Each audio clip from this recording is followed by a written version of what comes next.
요양병원 환자평가표 작성 요령, 환자 분류체계 인정 기준. 학습 목표 1. 정액 환자군 분류체계를 알고 평가표 작성 이전에 환자군 반영을 할 수 있다. 2. 환자 분류 체계를 파악할 수 있으므로 의무 기록을 정확히 기재할 수 있다. 학습 내용 1. 요양병원 정액 환자 분류 체계를 안다. 2. 환자 분류군 체계를 알고 환자 평가표 작성 세부 사항의 의미를 안다.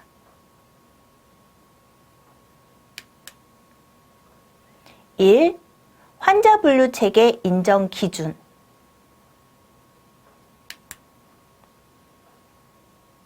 일상생활 수행 능력에 대해서 보도록 하겠습니다.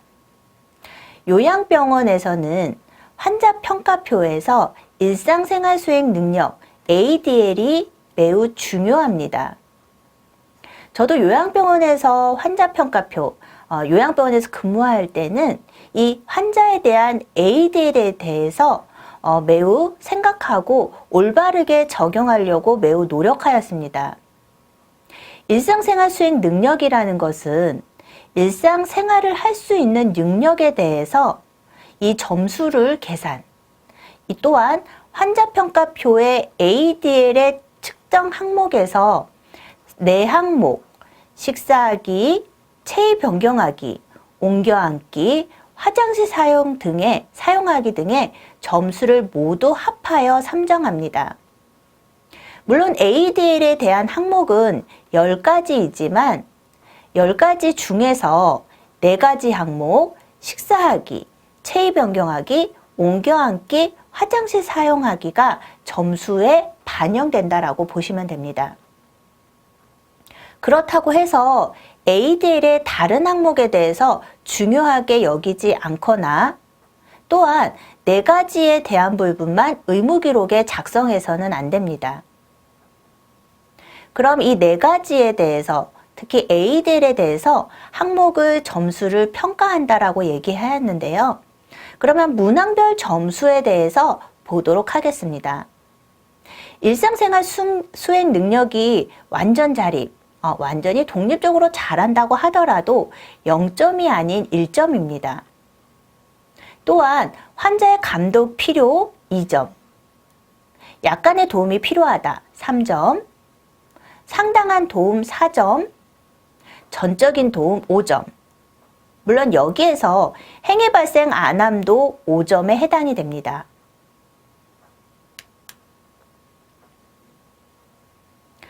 저희 환자군의 분류 체계인데요.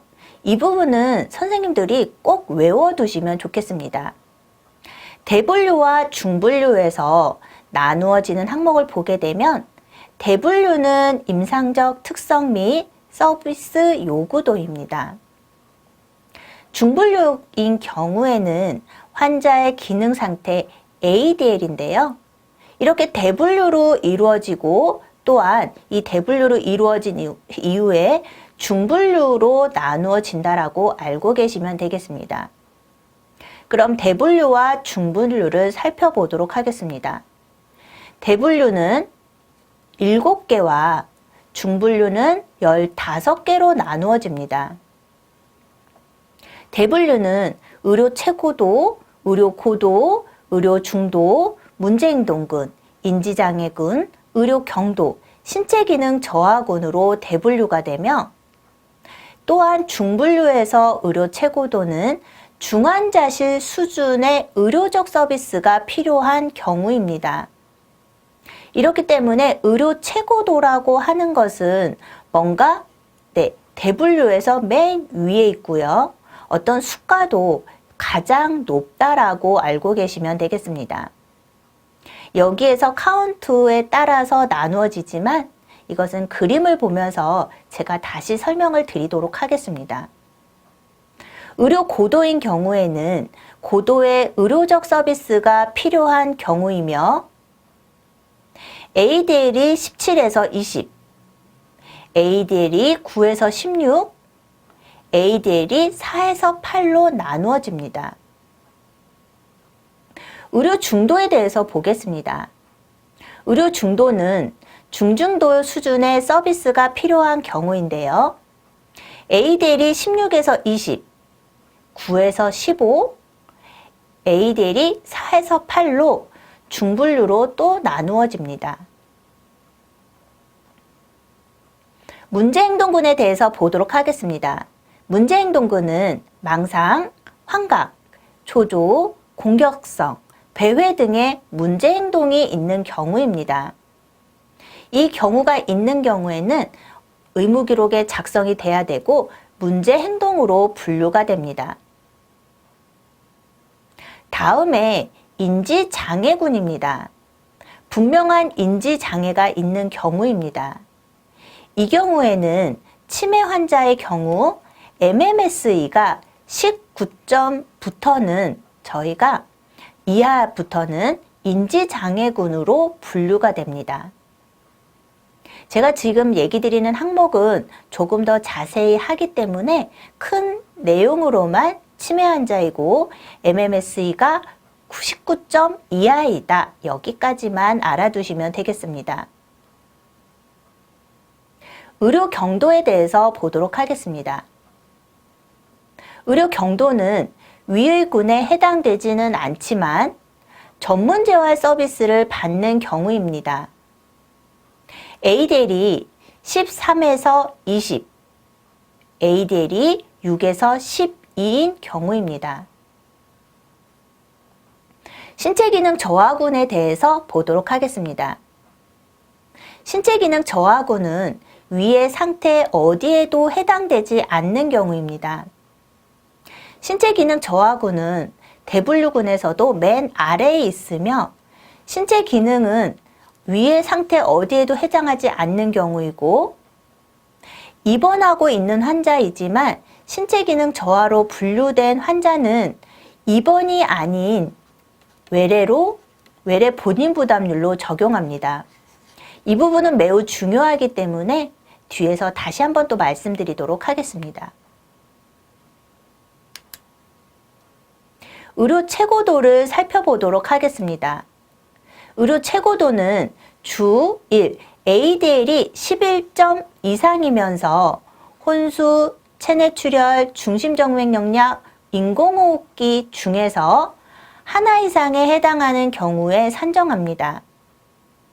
가와 나의 카운트는 혼수, 체내출혈, 중심정맥력약, 인공호흡기 중에 해당하는 종목의 수에다가 의료고도, 중도에 해당 조건이 또 있습니다. 이렇게 해당 조건이 존재할 경우에 2를 더하고 모두 존재할 경우에 2를 더하여 산정하도록 되어 있습니다. 그렇기 때문에 코드는 A110020900으로 카운트가 3에서 6인 경우와 1과 2인 경우로 나눠집니다. 외박수가인 경우에는 9로 표시가 되고 이 외박수가에 대해서는 금액이 더 적어집니다. 의료 최고도에 대해서 카운트에 대해서 선생님들이 많이 어려워하셔서 그림으로 보면서 한 번 더 설명드리도록 하겠습니다. 의료 최고도는 체내출혈, 혼수, 중심정맥력약, 인공호흡기 중에서 이 부분에 카운트가 들어갑니다. 있는 개수대로 저희가 있으면 카운트를 합니다. 그리고 의료 최고도에서 의료 고도에 대한 부분, 의료 중도에 대한 부분입니다. 있을 경우에 카운트에 해당이 됩니다. 예를 들어 보면서 확인해 보겠습니다. 예를 들어서 혼수이면서 그러면 1, 여기에 경관용량, 흡입, 산소요법입니다. 고도의 조건 1 이렇게 됩니다. 그런 경우에는 카운트가 1과 2 여기에 해당이 되며 또한 예를 들어서 카운트가 3에서 6에 해당하는 경우는 환자가 혼수이다. 그러면 1. 다음 경관용량, 흡인, 산소요법 고도 조건이 있다. 의료 고도 조건이 있다. 또 1. 또한 의료 조건에 정맥 주사가 의료 중도의 조건이다. 1 이렇게 되어서 카운트가 3에서 6에 해당이 되는 경우입니다. 이게 카운트도 선생님들이 물론 환자평가표를 하면 EMR에서 보여지는 부분으로 적용되지만 저희가 이 부분을 알고 있다면 환자를 보면 대략 이 환자가 의료 최고도인지 고도인지 중도인지 보여질 것입니다. 의료 고도에 대해서 보도록 하겠습니다. 주 내용을 보면 다음 중 어느 하나에 해당하는 경우에 산정한다 라고 되어 있습니다. 뇌성마비나 척수 손상에 의한 마비, 편마비, 파킨슨, 신경성 희귀난치 질환을 가진 환자가 ADL이 18점 이상인 경우입니다. 두 번째로 다발경화증, 사지마비 환자가 ADL이 11점 이상인 경우입니다. 세 번째로 2단계 욕창 또는 2단계 우려성 허혈성 궤양이 2개 이상이면서 2가지 이상의 피부궤양 치료를 받거나 3, 4단계 피부궤양이 1개 이상이면서 2가지 이상의 피부궤양 치료를 받고 있는 경우가 의료 고도에 해당이 됩니다. 또한 의료 고도는 발열, 탈수, 구토, 체중 감소, 경관 영양 중에서 하나 이상을 동반하며 이도화상의 부분입니다. 이도화상은 저희가 물집이 잡힌 정도로 이해하시면 되겠습니다. 여섯 번째로 격렬하거나 참을 수 없는 통증이 매일 있거나, 일곱 번째로 경관영양 또는 말초정맥영양, 여덟 번째 흡인, 석션이라고 얘기를 하는데 T튜브 가지고 있는 환자가 일일당으로 석션을 시행했다면 이 경우에도 의료고도에 해당됩니다. 기관절개관 관리라든지, 열 번째로 당뇨 환자가 발해 감염 또는 발해 개방성 병변이 있어서 드레싱을 받고 있는 경우, 11번째로 수혈이나 12번째 산소요법을 하고 있는 경우, 13번째 ADL이 10점 이하이면서 의료 최고도 조건에 해당이 된다면 환자 분류군은 의료 고도에 해당이 됩니다. 그럼 신경성 희귀난치질환이라고 얘기를 드렸는데요. 그럼 신경성 희귀난치질환은 어떤 경우가 해당하는지 보도록 하겠습니다. 중증 근무력증 기타 신경성 장애, 저희는 G70으로 분류가 되고요. 근육의 1차성 장애 G71, 헌팅ton병 G10, 유전성 운동실조 G11, 척수성 근위축 및 관련 증후군, 달리 분류된 질환에서의 1차적으로 중추신경계 주는 계축성 위축 해서 다른 내용들은 선생님들이 참고로 한 번씩 읽어보시면 되겠습니다. 그럼 피부궤양 처치는 치료는 어떤 것을 얘기할까요? 네, 압력을 줄여주는 도구의 사용은 저희가 에어 매트리스 같은 경우를 예를 들면 되겠습니다. 또한 체위 변경, 포지션 체인지를 해준다든지, 피부 문제를 해결하기 위한 영양 공급이나 피부 궤양의 드레싱 등이 있겠습니다. 경관영양이라고 하는 것은 경관영양을 하고 있으면서 경관 또는 말초정맥을 통해서 섭취하는 칼로리가 총 섭취 칼로리의 51% 이상인 경우입니다. 경관영양을 하고 있으면서 또한 경관 또는 말초정맥을 통해 섭취하는 칼로리의 총 섭취 칼로리의 26에서 50%이면서 일일 섭취 수분량이 500일 이상인 경우입니다.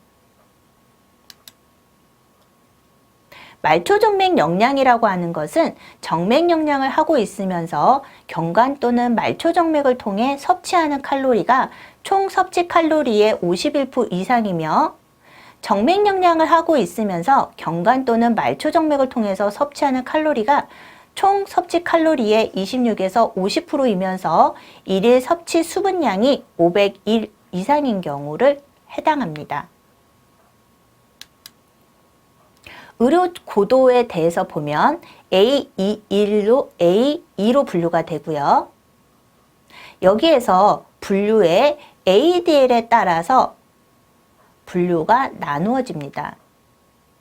ADL이 높으면 높을수록 행위 점수가 높기 때문에 정액수가의 금액도 높아진다라고 알고 계시면 되겠습니다. 의료 중도에 대해서 보도록 하겠습니다. 다음 중 어느 하나에 해당하는 경우에 의료 중도입니다. 내성마비, 척수 손상에 의한 마비, 편마비, 파킨슨, 신경성 희귀난치 질환을 가진 환자가 ADL이 11에서 17점인 경우입니다. 두 번째로 2단계 욕창 또는 2단계 우려성 허혈성 궤양의 수가 1개이면서 2가지 이상의 피부궤양 치료를 받고 있거나, 세 번째로 당뇨이면서 매일 주사가 필요하거나, 네 번째 경미하거나 중증도의 통증이 매일 있는 경우에는 의료 중도로 분류가 됩니다. 정맥주사에 의한 투약, 네뷸라이저 요법을 사용하고 있고, 물론 천식이나 COPD에 같은 진단명이 있어야 합니다.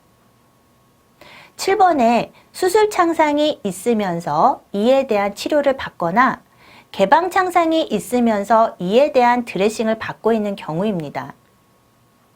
8번째로 위루와 요루 또는 장루 관리를 받고 있는 경우이며, 9번째로 배뇨 훈련을 받고 있는 경우입니다.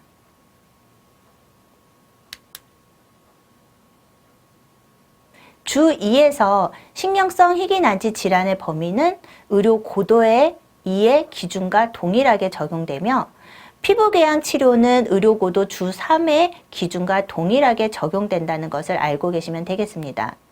또한 배뇨 훈련을 받고 있는 경우는 일정하게 짜여진 배뇨 계획을 통해서 이루어지는 경우만 인정이 되며, 방광훈련 프로그램, 규칙적 도뇨, 넬라톤이라고 얘기를 하는데요. 이렇게 하나 이상을 시행하는 경우를 말하는 것입니다. 의료 중도는 A3, 100, 200, 300 이렇게 나누어지며, 물론 이 부분도 AD에 따라서 분류가 중분류로 나누어집니다. 문제행동군에 대해서 보겠습니다. 문제행동군은 망상, 환각, 초조, 공격성, 탈억제, 케어에 대한 저항, 배회 중에서 하나 이상의 증세를 일주에 2일 이상 또는 4주에 8일 이상 보인 경우에 산정합니다. A 4100, 4200으로 나눠지며 ADL이 4에서 20점인 경우입니다. 이 얘기는 ADL이 적은 데서 제일 많은 경우가 20점이겠죠. 네 항목만 적용한다고 했으니까요. 이렇게 ADL에는 영향을 미치지 않는다, 이렇게 이해하셔도 될 것 같습니다. 인지장애군에 대해서 보도록 하겠습니다. 인지장애는 인지기능 검사 MMS의 결과 0에서 19점에 해당하는 경우에 산정합니다. 치매 검사에서 19점부터, 그러니까 19점 이하부터는 인지장애군으로 분류된다라고 알고 계시면 되겠습니다. A51로 시작을 하며 ADL이 4에서 20점입니다. 의료 경도에 대해서 보도록 하겠습니다. 의료 최고도 내지 인지장애군에 해당하지 않는 환자로서 ADL이 6점 이상이고 특정 항목에 해당하는 전문재활 치료 중에서 적어도 한 가지 이상을 주 2일 이상 받고 있는 경우에 산정합니다. 전문재활 치료 중에서 적어도 한 가지 이상의 주 2일 이상을 기억하시면 되겠습니다. A6으로 해당이 되며 ADL에 대해서 참고하시기 바랍니다. 신체기능 저하군입니다. 국민건강보호법 시행령에 따라 이렇게 단서조항을 적용받는 경우인데요. 이렇게 최고도 내지 의료 경도에 해당하지 않거나 이 부분을 중요하게 생각하시면 될 것 같습니다. 입원 치료보다 요양시설이나 외래 진료를 받는 것이 적합한 환자에게 산정한다 이렇게 되어 있어서 코드는 A77273으로 나누어지고 ADL에 따라서 산정됩니다. 퀴즈를 풀어보도록 하겠습니다. 1. 2도 이상의 화상과 처치를 받고 있는 환자 분류군은 1. 의료 최고도 2. 의료 고도 3. 의료 중도 4. 의료 경도 5. 신체 기능 저하군 2. 치매 진단을 받고 치매약을 복용 중인 환자 분류군은 1. 의료 고도 2. 의료 중도 3. 의료 경도 4. 인지장애 5. 신체 기능 저하군 요점 정리를 보도록 하겠습니다. 환자 분류 체계 인정 기준에서 요양병원 환자 분류 체계를 알고 환자평가표 작성의 반영 부분을 이해하였습니다. 요양병원의 환자 분류 체계는 대분류의 7개와 중분류의 15개로 이루어지며 의료 최고도에서 신체 기능 저하군으로 나누어졌습니다. 요양병원에서 환자 분류 체계에 중분류에서 ADL은 매우 중요하기 때문에 ADL에 대해서 정확히 이해하는 것이 중요하겠습니다. 감사합니다.